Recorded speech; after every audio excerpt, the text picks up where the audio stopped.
बूढ़ी औरत के 50 रुपये। गरीब भिखारियों को दान तो हम सब ने दिया है। दान देना बहुत अच्छी आदत भी है, लेकिन यकीन मानिए इस कहानी में किसी ज़रूरतमंद की मदद करने का जो तरीका बताया गया है वो ज़रूर ही आपके दिल को छू लेगा। इस कहानी को सुनकर आप भी सोचेंगे कि क्यों ना किसी ज़रूरतमंद की इसी प्रकार से सहायता की जाए।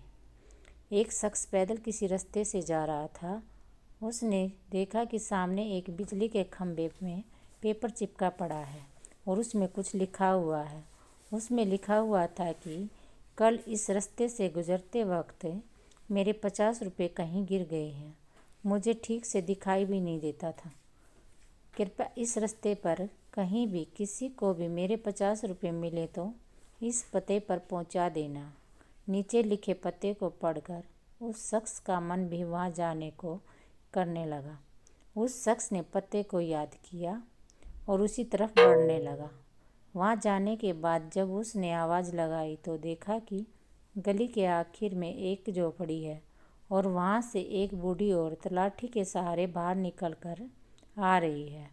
उस शख्स को मालूम हुआ कि वो वृद्धा वहां अकेली रहती है। बूढ़ी औरत के सामने आने पर उस शख्स ने उनसे कहा कि माँ जी, आपके 50 रुपये जो गिरे थे वो मुझे मिले हैं। ये रहे आपके 50 रुपये। उस शख्स की बात सुनकर औरत रोने लगी और कहा, बेटा, कल से अब तक करीब 20 से 25 लोग मुझे 50 रुपये देकर जा चुके हैं। बेटा, मुझे ठीक से दिखाई नहीं देता है। मुझे पढ़ना लिखना भी नहीं आता है।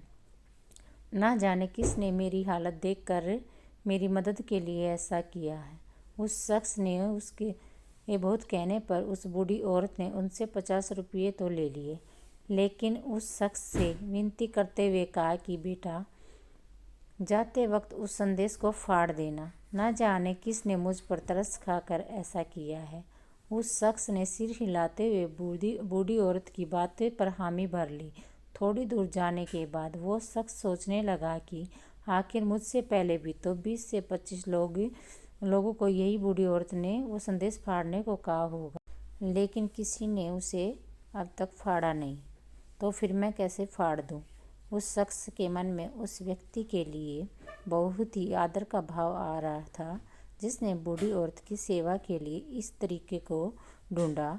उस शख्स का मन भी उस व्यक्ति के लिए कृतज्ञता से भर चुका था। फिर क्या था, उस शख्स ने भी बिजली के खंभे पर लगे उस संदेश को वैसे ही रहने दिया।